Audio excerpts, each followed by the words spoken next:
현대차가 가장 두려워했던 시나리오가 현실이 됐습니다. 삼성이 독일에서 자동차의 심장을 멈출 수도 있는 2.6조 원짜리 무기를 들고 돌아왔거든요. 정작 이 소식에 밤잠 설치는 건 삼성이 아니라 현대차입니다. 안방에서 함께 자란 동생인 줄 알았는데 자고 일어나니 내 자동차의 뇌를 통째로 쥐고 흔들 수 있는 거인이 되어 돌아왔으니까요. 1998년 반도체나 만들지 무슨 자동차냐 하는 비웃음 속에 쫓겨나듯 물러났던 삼성. 한 세대를 기다려 준비한 건 다시 차를 만드는 게 아니었습니다. 차를 만드는 회사가 삼성 없이는 단 1미터도 못 움직이게 만드는 것. 삼성이 설계한 이 잔혹하고도 치밀한 전략, 지금부터 풀어드릴게요. 단순한 인수합병 뉴스였으면 오늘 영상을 시작하지도 않았을 겁니다. 삼성이 2.6조 원을 들여 산 건 부품 공장이 아니라 자율주행의 눈 그 자체거든요. 오늘 전반부에서는 자동차 산업의 규칙이 어떻게 바뀌었는지 정리해드리고, 중반부에서는 100년 된 독일 기업이 왜 자기네 보물을 팔 수밖에 없었는지 풀어드릴게요. 그리고 후반부에서는 삼성의 이 복수국이 현대차의 미래를 어떻게 흔들게 될지 담담하게 분석해보겠습니다. 끝까지 함께 하시면 지금 자동차 산업에서 벌어지고 있는 거대한 판도 변화가 한눈에 보이실 거예요. 구독이랑 좋아요 한 번씩만 부탁드리고 바로 들어가겠습니다. 이 이야기를 이해하려면 먼저 알아야 할 게 하나 있어요. 지금 자동차 산업에서 가장 중요한 게 뭐냐는 건데요. 10년 전만 해도 답은 간단했죠. 엔진이요. 독일이 100년 넘게 세계를 지배했던 이유가 바로 그거예요. 쇠를 깎고 나사를 조이고 기계를 완벽하게 만드는 기술. 벤츠, BMW, 폭스바겐, 이 이름들이 괜히 나온 게 아니거든요. 그런데 지금은 완전히 달라졌습니다. 요즘 자동차 한 대를 굴리는 데 필요한 소프트웨어 코드가 얼마나 되는지 아세요? 약 1억 줄이에요. 감이 잘 안 오시죠?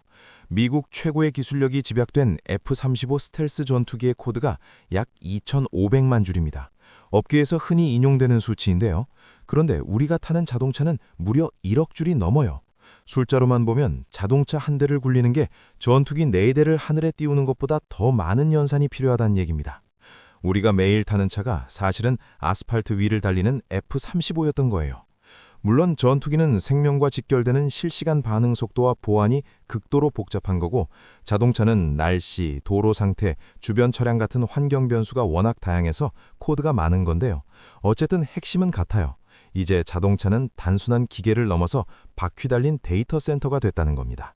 이걸 업계에서는 SDV, 소프트웨어 정의 자동차라고 불러요. 과거에는 브레이크를 밟으면 쇠막대가 물리적으로 움직여서 차가 멈췄잖아요. 지금은요. 센서가 발의 압력을 읽고 컴퓨터가 계산해서 명령을 내려야 차가 서요. 기계가 아니라 코드가 차를 움직이는 시대가 왔습니다. 바로 이 지점에서 독일이 무너졌어요. 엔진은 기가 막히게 잘 만드는데 코딩 실력은 형편없었던 거죠.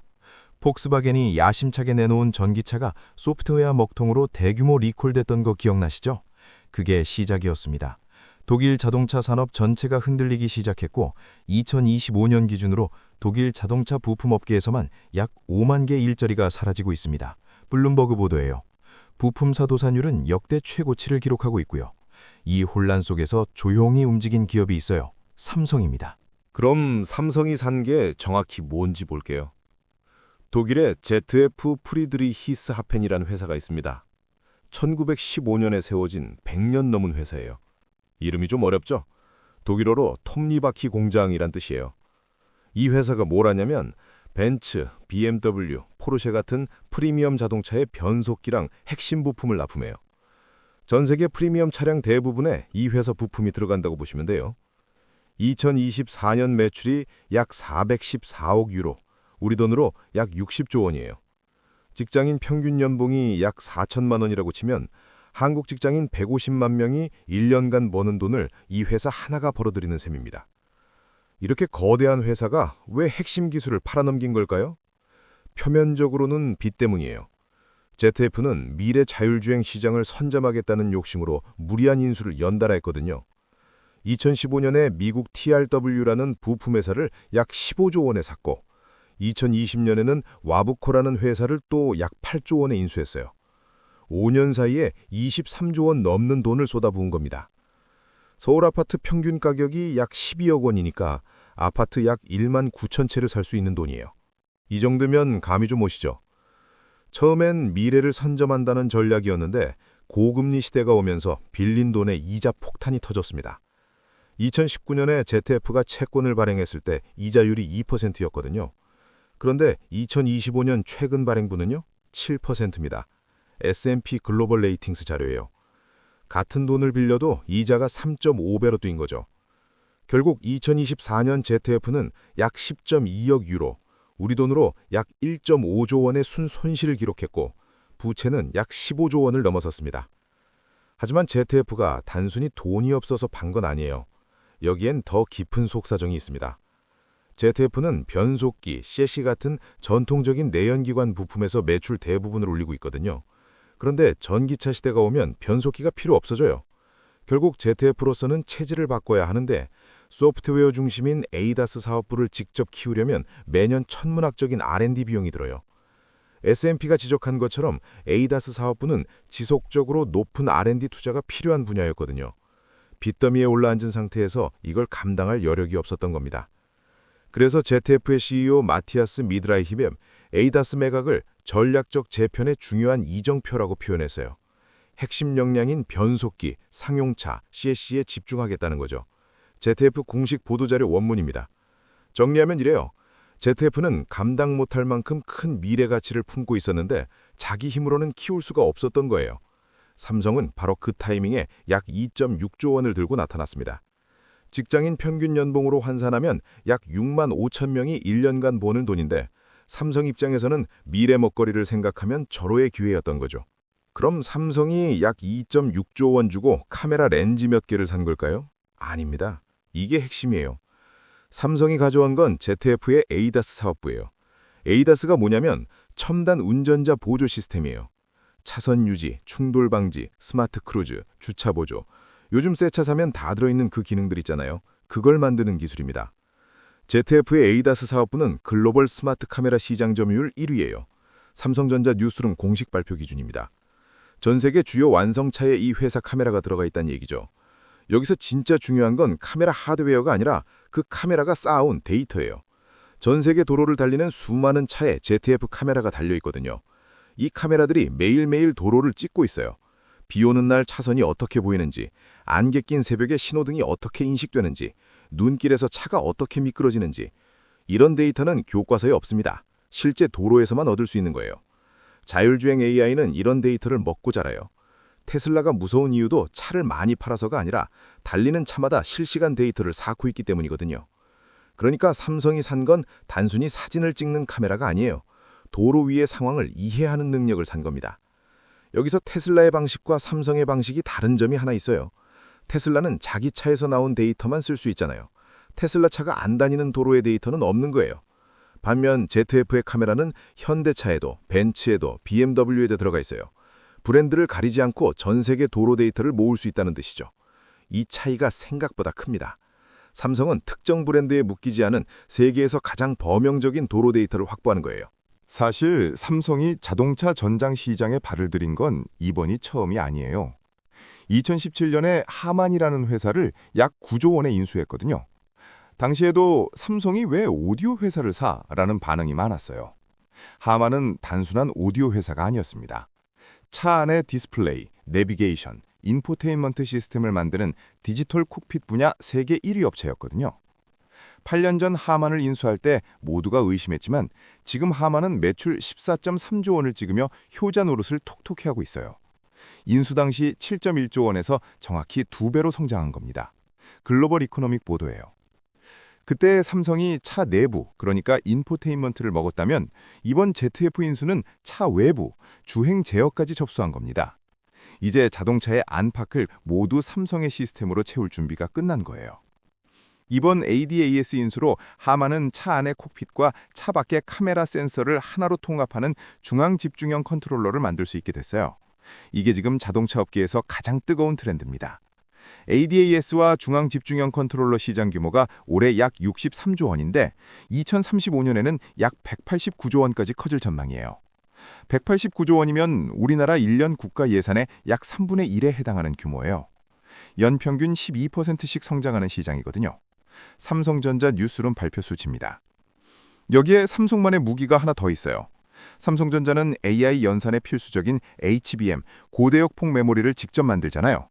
ZF 카메라가 모은 실시간 데이터를 삼성의 고성능 메모리와 결합하면 자동차의 두뇌 성능을 한 단계 끌어올릴 수 있습니다. 카메라로 눈을 확보하고 메모리 반도체로 두뇌의 처리 능력을 완성하는 거죠. 삼성이 정말 무서운 이유는 이 모든 걸 한 그룹이 다 가지고 있다는 점이에요. 자동차를 레고에 비유하면요. 차의 눈인 카메라는 이번에 ZF에서 확보했고 기억장치인 메모리와 핵심 반도체는 삼성전자가 만들어요. 심장인 배터리는 삼성 SDI, 차 안의 화면과 사운드는 삼성 디스플레이와 하만이 각각 세계 최고 수준이죠. 이 블록을 한 그룹이 다 쥐고 있는 거예요. 지구상에 이런 기업이 또 있을까요? 테슬라도 배터리는 외부에서 사오고 애플은 아예 자동차를 만들려다가 공급망 문제로 포기했잖아요. 삼성은 계열사끼리 연결만 하면 자동차의 핵심 부품을 통째로 패키지로 제공할 수 있어요. 그러면 시청자분들 중에 그럼 삼성이 결국 다시 차를 만들겠다는 거냐? 궁금하실 수 있는데요. 여기서 삼성의 전략이 영리한 게 직접 차를 만드는 게 아니라는 점이에요. 완성차 업체한테 이렇게 제안할 수 있는 겁니다. 차체는 너희가 만들어 안에 들어가는 똑똑한 기능은 우리가 통째로 넣어줄게. 공장 하나 안 짓고도 자동차 수익의 핵심을 가져가는 전략이에요. 업계에서는 이런 걸 슈퍼을 전략이라고 부르기도 하는데 부품만 납품하는 을의 위치이면서도 완성차 업체가 삼성 없이는 차를 못 만드는 구조를 만든다는 뜻이죠. PC 시장에서 인텔 인사이드 스티커 하나가 컴퓨터의 성능을 보증했던 거 기억나시죠?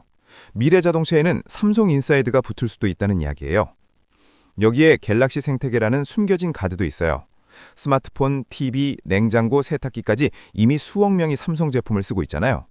실제로 삼성전자는 공식적으로 스마트폰, 스마트홈, 스마트카까지 하나의 생태계로 있는 AI 기반 초연결 모빌리티 경험을 제공하겠다고 발표했어요. 삼성 뉴스룸 원문입니다. 아직 삼성이 직접 차를 만들겠다고 한 건 아니에요.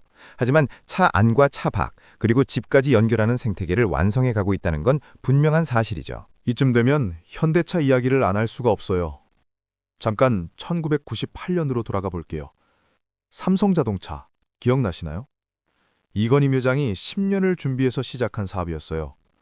닛산과 제휴해서 만든 SM5는 실제로 품질이 좋아서 반응도 괜찮았거든요. 타이밍이 최악이었습니다. IMF 외환 위기가 터진 거예요. 정부가 그룹별로 잘하는 사업만 하라는 빅딜 정책을 밀면서 삼성은 반도체나 만들어라 하며 자동차 시장에서 밀려났어요. 1999년 법정관리, 2000년 르노의 매각, 삼성그룹 역사상 가장 뼈아픈 실패였습니다. 그런데 한 세대가 지난 지금 상황이 완전히 뒤집혔어요. 1998년엔 엔진 기술이 없어서 포기해야 했죠. 2025년엔요. 엔진이 필요 없는 시대가 됐습니다. 전기차에는 엔진이 없거든요. 대신 배터리, 반도체, 소프트웨어가 핵심이에요. 공교롭게도 삼성이 가장 잘하는 것들이죠. 재미있는 건 겉으로 보면 삼성과 현대차는 오히려 사이가 좋아 보인다는 거예요. 이재용 회장과 정의선 회장이 만나서 협력을 강화하고 있고 삼성 OLED가 현대차에 들어가고 엑시노스 오토칩 공급 얘기도 나오고 있거든요. 그런데 여기서 곰곰이 생각해보면 현대차 입장에서는 이 협력 자체가 고민일 수 있어요. 삼성의 부품 없이는 차를 만들기 어려운 구조가 되면 협력 파트너가 아니라 대체 불가능한 존재가 되는 거잖아요. 너무 커버린 파트너가 사실은 가장 무서운 존재가 될 수 있다는 거예요. 현대차의 상황을 넓게 보면요. 위에서는 테슬라가 자율주행 기술로 누르고 있고 아래에선 BYD를 비롯한 중국 업체들이 가격으로 치고 올라오고 있어요. 거기에 옆구리에선 삼성의 핵심 부품을 쥐고 흔들기 시작한 거예요. 전형적인 사면초가 상황이에요. 특히 삼성은 배터리, 반도체, 디스플레이를 직접 만드니까 원가를 낮출 수 있는데 현대차는 이런 걸 대부분 외부에서 사와야 합니다. 가격 경쟁력에서 차이가 날 수밖에 없는 구조예요. 물론 현대차도 가만히 있진 않겠죠. 현대모비스가 세계 6위 부품사이고 자체 ADAS 기술도 개발하고 있어요. 하지만 삼성이 글로벌 1위 ADAS 스마트 카메라 기술을 한 번에 확보한 건 현대차한테는 분명 부담이 될 수밖에 없는 소식입니다. 정리해볼게요. 삼성의 이번 ZF ADAS 인수는 단순히 부품 하나를 산 게 아닙니다. 한 세대 전에 쫓겨났던 자동차 시장에 이번엔 껍데기가 아니라 자동차의 눈과 두뇌를 들고 돌아온 거예요. 독일 자동차 제국이 소프트웨어라는 벽에 부딪혀 흔들리는 지금 삼성은 그 빈자리를 정확히 파고들고 있어요. 매년 12%씩 커지는 ADAS 시장에서 이건 우리가 지켜봐야 할 아주 중요한 변화입니다. 경제를 공부하면서 늘 느끼는 게 있어요. 변화는 준비 안 된 사람한테는 위기인데 미리 알고 있는 사람한테는 기회라 되더라고요.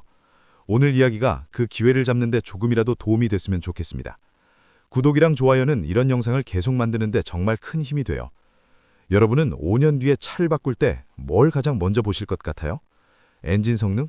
아니면 차 안의 소프트웨어? 댓글로 알려주세요. 지금까지 담담하지만 날카로운 통찰, 담담한 경제였습니다. 감사합니다.